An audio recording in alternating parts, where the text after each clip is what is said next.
नमस्कार दोस्तों, स्वागत है आपका आज के करंट अफेयर्स के एमसीक्यू डिस्कशन में। आज हम करंट अफेयर्स का डिस्कशन करेंगे और ये आपको करंट अफेयर्स 1 नवंबर और 2 नवंबर और 3 नवंबर के करंट अफेयर्स को एक साथ डिस्कशन किया जाएगा। यानी कि हम 2 नवंबर और 3 नवंबर को ये करंट अफेयर्स को एक साथ डिस्कशन करेंगे। कल और आज मिला के आज हम डिस्कशन करेंगे। सबसे पहले हम बात करते हैं कन्मिंग मॉन्ट्रियल ग्लोबल बायोडाइवर्सिटी फ्रेमवर्क यानी कि KM BGF के बारे में। तो हाल ही में भारत सरकार के द्वारा जो 23 नेशनल बायोडाइवर्सिटी टारगेट को अचीव करने के लिए एक नेशनल बायोडाइवर्सिटी स्ट्रेटजी और एक्शन प्लान यानी कि NPSAP को SAP का सबमिट किया गया है। इसको खाका सबमिट किया गया है, जो कि नेशनल कॉन्फ्रेंस ऑन बायोडाइवर्सिटी जो कोलंबिया में आयोजित हो रहा है, वहाँ पे इसको सबमिट किया गया है। तो इसमें जो है भारत सरकार के द्वारा दो प्लान सबमिट किया गया है। उसमें कहा गया है कि जो भारत के द्वारा जो चीज़ें अचीव की जाएंगी, उसका जो 3 ब्रॉड थीम होगा। पहला होगा आपको कि भारत सरकार जो भी बायोडाइवर्सिटी है, जो भी थ्रेट्स हैं यानी कि जो चुनौतियां हैं बायोडाइवर्सिटी पे, उनको रिड्यूस करेंगी। दूसरा है कि जो लोगों की आवश्यकताएं हैं, नागरिकों की जो ज़रूरतें हैं, उनके अकॉर्डिंग बेनिफिट शेयरिंग और सस्टेनेबल यूज को बढ़ावा दिया जाएगा। तीसरा जो इसमें कहा गया है कि थ्रेट्स बायोडाइवर्सिटी के थ्रेट्स को हटाया जाएगा और नए टूल्स और सोल्यूशन को यूज किया जाएगा उनको इम्प्लीमेंट करने के लिए, ताकि वो मेन स्ट्रीम में उनको लाया जा सके। जो KMGBF यानी कि कुनिंग मॉन्ट्रियल ग्लोबल बायोडाइवर्सिटी फ्रेमवर्क है, उसको 2022 के 15वें मीटिंग में कन्वेंशन ऑन बायोलॉजिकल डाइवर्सिटी में अपनाया गया था, जिसमें टोटल 196 देशों ने इस पे अपनी सहमति दी और 2030 तक इन्होंने इसमें सहमति दी। और 2030 तक इनका मानना था कि जो बायोडाइवर्सिटी लॉस हुआ है, उनको रिवर्स करके उसी पोजीशन पे 2030 तक लाया जाएगा। तो भारत का जो NBSAP जो भारत ने रिलीज़ किया है, उसमें कहा गया है कि भारत जो है वो प्रायोरिटाइज करेगा इफेक्टिव रिस्टोरेशन को। मतलब जो 30% डिग्रेडेबल टेरेस्टेरियल है, इनलैंड वाटर और मैरिन कोस्टल इकोसिस्टम है, उनको रीस्टोर करने के लिए भारत सरकार के द्वारा काम किया जाएगा। और ये आपको भारत के बायोडाइवर्सिटी और इकोसिस्टम को जो है मजबूत करेगा, इकोलॉजिकल इंटीग्रिटी और कनेक्टिविटी को बढ़ावा देगा। अगर बात की जाए भारत में हार्बर्स की, तो लगभग वर्ल्ड के नॉन प्लांट का 8% जो है भारत में पाया जाता है। इसके अलावा एनिमल स्पेसिस में जो है 9.25% जो है ग्लोबली नॉन प्लांट स्पीसीज पाया जाता है। अगर स्पीसीज की बात की जाए तो भारत में 3532 स्पीसीज जो है वो मछलियों के पाए जाते हैं, 450 एम्फीबियन स्पीसीज पाए जाते हैं, 738 रेप्टिलियन स्पीसीज और 1346 बर्ड स्पीसीज, 436 जो है वो मम्मल के प्रजाति यहाँ पे पाए जाते हैं। इसके बाद हम बात करते हैं डिमांड फॉर सेपरेट स्टेट। तो नागालैंड में जो है दो ग्रुप हैं। एक का नाम है आपको एक का नाम है, ये आपको देख सकते हैं, ईस्टर्न नागालैंड लेजिस्लेटिव काउंसिल, और एक है आपका ये ईस्टर्न नागालैंड पीपुल्स ऑर्गेनाइजेशन। तो ईस्टर्न नागालैंड पीपुल्स ऑर्गेनाइजेशन और ईस्टर्न नागालैंड लेजिस्लेटिव यूनियन के द्वारा मांग की जा रही है कि नागालैंड को सेपरेट स्टेट का दर्जा दिया जाए। तो इसके लिए ये बहुत दिनों से इनकी मांग है। ये आप जैसे मैप में देख रहे हैं, ये जो 6 ज़िले हैं, ये जो 6 ज़िले हैं, इनको तेनसंग जिला पहले कहा जाता था। और बाद में इनको, ये पहले एक ही ज़िला थे जिसको तेनसंग के रूप में जाना जाता था। बाद में इनको 6 अलग अलग ज़िलों में विभाजित किया गया है। तो इनकी मांग है, इन ज़िलों का नाम जो है आपको, एक है मोन, नोकलोक, समटोर और तेनसंग जो है इसमें आपको है। इनका जो मांग है उसमें कहा गया है कि हमको जो है अलग राज्य का दर्जा दिया जाए, लेकिन भारत सरकार के द्वारा कहा जा रहा है कि हम आपको अलग राज्य का दर्जा नहीं देंगे, लेकिन ऑटोनॉमी दिया जाएगा। तो इनके द्वारा जो है वोट बहिष्कार कॉल, ये जो ईस्टर्न नागालैंड पीपुल्स ऑर्गेनाइजेशन है, इनके द्वारा जो इन 6 ज़िलों में कहा गया था कि हम लोकसभा में वोट नहीं देंगे, तो यहाँ पे जो है वोट नहीं हुआ। और ये जो है लोकसभा वोट में इन्होंने बाइकाट किया था। इसके अलावा जो असेंबली इलेक्शन हुआ था, लेजिस्लेटिव असेंबली, वहाँ पे भी इन्होंने वोट का बहिष्कार किया था। तो इनकी मांग है, केंद्र सरकार के द्वारा एक प्रपोजल दिया गया है जिसमें कहा गया है कि जो ये 6 ज़िले हैं, इन 6 ज़िलों को जो है सेपरेट स्टेटहुड, लेकिन सेंट्रल गवर्नमेंट के द्वारा यूनिक अरेंजमेंट किया गया है। और कहा गया है कि हम आपको एक फ्रंटियर नागा टेरिटोरी बना के दे रहे हैं। यानी कि जो ये 6 ज़िले हैं, 6 ज़िलों को फ्रंटियर नागा टेरिटोरी के रूप में मान्यता दी जाएगी और उनको जो है एग्जीक्यूटिव पावर और फाइनेंशियल पावर जो है वो दिया जाएगा। सेपरेट लेजिस्लेचर एग्जीक्यूटिव और फाइनेंशियल पावर प्रपोज किया जाएगा इसमें। जो ENPO और ईस्टर्न नागालैंड लेजिस्लेटिव यूनियन है, तो ये दो सेपरेट है, इनके द्वारा जो स्टेटहुड की मांग की जा रही है। और ये इसमें 20 MLA हैं, मतलब ईस्टर्न नागालैंड लेजिस्लेटिव यूनियन में टोटल 20 MLA हैं और इनके द्वारा जो है मांग की जा रही है। ये जो प्रपोजल है आपको भारत के संविधान के आर्टिकल 371A के तहत इनको जो है फ्रंटियर नागा टेरिटोरी के रूप में मान्यता दी जाएगी।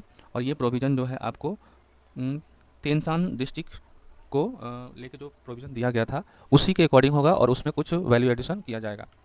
जो प्रपोजल दिया गया है केंद्र सरकार के द्वारा उसमें कहा गया है कि राज्य सरकार के द्वारा इन्वायरमेंट और फॉरेस्ट को देखा जाएगा। इसके अलावा जो डिस्ट्रिक्ट लेवल और FNT फ्रंटियर नागा टेरिटरी जो होगा वो आपको कम्युनिटी रिजर्व एरिया और कम्युनिटी कंजर्व एरिया को रूरल एरिया में जो होगा वो देखा जाएगा इनके द्वारा, यानी कि FNT के द्वारा जो है रूरल एरिया और कम्युनिटी एरिया जो होगा उनके देखभाल की जाएगी, जबकि राज्य सरकार के द्वारा इन्वायरमेंट और फॉरेस्ट की देखभाल की जाएगी। नेशनल हाईवे और स्टेट हाईवे की देखभाल जो है वो राज्य सरकार के PWD के द्वारा की जाएगी और लोकल और जो ग्रामीण क्षेत्र हैं उनके जो रोड्स हैं उनकी देखभाल जो है FNT के द्वारा की जाएगी। तो ये प्रपोजल जो है केंद्र सरकार के द्वारा दिया गया है, जिसपे राज्य सरकार जो है उन दो ऑर्गेनाइजेशनों के साथ बात करके सेंट्रल गवर्नमेंट के केंद्रीय गृह मंत्रालय के साथ जो है समझौते पे के लिए काम कर रही है। इसके बाद अगर बात करें आर्टिकल 371A के बारे में, तो भारत का संविधान जब बना था तो उसमें आर्टिकल 371A में बाद में संशोधन किया गया 371 में और ए जोड़ा गया और इसमें नागालैंड को कुछ स्पेशल प्रोविज़न दिए गए थे, जिसमें सबसे पहले कहा गया था कि संसद का कोई भी कानून तब तक लागू नहीं होगा जब तक कि वहाँ की स्टेट असेंबली जो है उस पर कंसेंट नहीं दे देती है। जिसमें जो मुद्दे शामिल किए गए थे उसमें पहला था कि रिलीजियस और सोशल प्रैक्टिस जो है उसको बदलने के संबंध में अगर कोई कानून है तो उस कानून को वहाँ के राज्य के जो सदन है उससे पारित होना जरूरी है, उसकी सहमति जरूरी है। उसके बाद नागा कस्टमरी लॉ और प्रोसीजर के बारे में अगर कोई कानून है, administration of civil and criminal justice के बारे में अगर कोई कानून है, ऑनरशिप और transfer of land and its resource के बारे में अगर कोई कानून है तो उसको लागू होने से पहले वहाँ के सदन की सहमति आवश्यक है। इसके अलावा वहाँ जो है राज्यपाल की भूमिका को बताया गया था, यानी कि जो तेनसांग डिस्ट्रिक्ट जो था, जो उस समय का तेनसांग डिस्ट्रिक्ट था जिसको बाद में 6 अलग अलग ज़िलों में विभाजित किया गया है, जो वही ज़िले जो हैं उनके द्वारा स्टेटहुड की मांग की जा रही है। तो उसमें जो है गवर्नर के द्वारा एडमिनिस्ट्रेशन किया जाता था, जो उनका ज़िला था उन पे शासन किया जाता था और जो राज्यपाल थे वहीं आपको उनको रेगुलेट करते थे, उनके पीस प्रोग्रेस और गुड गवर्नेंस को। ये आपको जैसे सेंट्रल गवर्नमेंट के द्वारा जो भी फंड रिलीज़ किया जाता था जैसे नागालैंड के लिए, तो उनके 2 हिस्से होते थे। एक हिस्सा जो था वो रेस्ट नागालैंड के लिए होता था और एक हिस्सा जो होता था वो आपको ये तेनसांग डिस्ट्रिक्ट के लिए होता था। ठीक है, तो मतलब ये अभी भी होता है, अभी वही प्रक्रिया चल रही है, लेकिन अभी ये तेनसांग डिस्ट्रिक्ट जो है वो 6 अलग अलग डिस्ट्रिक्ट में विभाजित हो गया है। ये आपको लेजिस्लेचर एक्ट जो है वो तेनसांग डिस्ट्रिक्ट में अप्लीकेबल होता है। नागालैंड लेजिस्लेचर एक्ट, जो राज्यपाल होते हैं वो आपको डायरेक्ट एक्ट को अप्लाई कर सकते हैं तेनसांग डिस्ट्रिक्ट में। जो 371A है उसको आपको 1962 में जोड़ा गया था 13वें संविधान संशोधन के तहत। तो याद रखिएगा कि 13वें संविधान संशोधन के तहत 1962 में 371A जोड़ा गया था संविधान में और ये नागालैंड को स्पेशल प्रोविज़न प्रदान करता है। ठीक है, इसके बाद हम बात करते हैं TOI 6651B के बारे में। तो ये एक एक्सो प्लानट आउटसाइड सोलर सिस्टम में इसको डिस्कवर किया गया है। ये एक एक्सो प्लानट का नाम है TOI 6651B और ये आपको खोजा गया है इंटरनेशनल टीम के साइंटिस्ट के द्वारा, जो कि फिजिकल रिसर्च लेबोरेटरी अहमदाबाद में इसको खोजा गया है। ये आपको जो है जो सोलर सिस्टम है उससे 5 गुना बड़ा है और 60 टाइम्स जो है हेवियर है, मतलब पृथ्वी से 60 गुना जो है वो आपको भारी है। इसकी अगर लोकेशन की बात की जाए तो 690 प्रकाश ईयर्स दूर, ये सूर्य से 690 प्रकाश ईयर दूर है। इसमें जो डिस्कवर हुआ है प्लानट वो आपको चौथा एक्सो प्लानट है, जो कि नेपच्यून डिजर्ट के बाहर इसको खोजा गया है। ये डिस्कवरी जो हुई है उसमें आपको पारस 2, ये आपको हाई एंड स्पेक्ट्रोस्कोप है जो कि माउंट आबू राजस्थान में लगा हुआ है, इसका उपयोग इसमें किया गया है। सब सटर्न प्लानट जो है उसका जो साइज़ की अगर बात की जाए तो ये नेपच्यून और सटर्न से के बीच में है। नेपच्यून डिजर्ट जो है ये आपको क्लोज टू स्टार्स है। इसके बाद ये जो प्लानट खोजा गया है ये आपको सन मतलब सूर्य की परिक्रमा जो है वो सिर्फ 5 दिनों में कर लेता है, जबकि पृथ्वी को सूर्य की परिक्रमा करने में 365 दिन समय लगता है। और इसका जो कोर क्रिएशन है एक्सो प्लानट का 87% जो पार्ट है इसका वो रिच मेटल से बना हुआ है, जैसे कि आयरन। जो बाकी जो इसमें मटेरियल्स हैं उसमें आपको हाइड्रोजन और हीलियम की मात्रा देखी गई है। इसके सरफेस टेम्परेचर की बात की जाए तो 15,000 डिग्री केल्विन इसके सरफेस टेम्परेचर को देखा गया है, जो कि 12,000 डिग्री सेल्सियस के बराबर है। और इससे ये स्पष्ट हो जाता है कि TOI 6651B में जो है जीवन जो है वो संभव नहीं है। ठीक है, इसके बाद हम बात करते हैं पारस के बारे में। तो पारस का मतलब होता है PRL एडवांस रेडियो वेलोसिटी अब स्काई रिसर्च। ये जो है fibre fed high resolution cross dispersed spectroscope है और ये आपको 2012 में इसको कमीशन किया गया था और ये माउंट आबू में 1.2 मीटर टेलीस्कोप के रूप में काम करता है। इसके बाद अगला जो खबर है उसमें the impact of care responsibility of women's labour participation report की बात की गई है, और ये रिपोर्ट जो है आपको इंटरनेशनल लेबर ऑर्गेनाइजेशन यानी कि ILO के द्वारा जारी किया गया है। इस रिपोर्ट में कहा गया है कि भारत की जो 50% से ज़्यादा महिलाएं हैं, उनका जो work force labour force participation में भागीदारी जो है वो नहीं है, क्योंकि वो केयर ड्यूटीज़ में इंगेज रहती हैं। जैसे पारिवारिक ड्यूटी जो होती हैं उनमें उनका इंगेजमेंट होने की वजह से one half more than half मतलब 50% से ज़्यादा इनका इन्वॉल्वमेंट जो है लेबर फोर्स में नहीं है। इंडिया को इसके लिए जो है इन्वेस्टमेंट करने की ज़रूरत है केयर इकोनॉमी के क्षेत्र में। केयर इकोनॉमी के क्षेत्र में भारत अगर इन्वेस्टमेंट करेगा तो बच्चा जो कोई भी चाइल्ड होगा तो उसको जो है पेरेंट्स जो है वो उस चाइल्ड केयर में छोड़ के और फिर वो अपने काम पे ज़्यादा फोकस कर सकते हैं।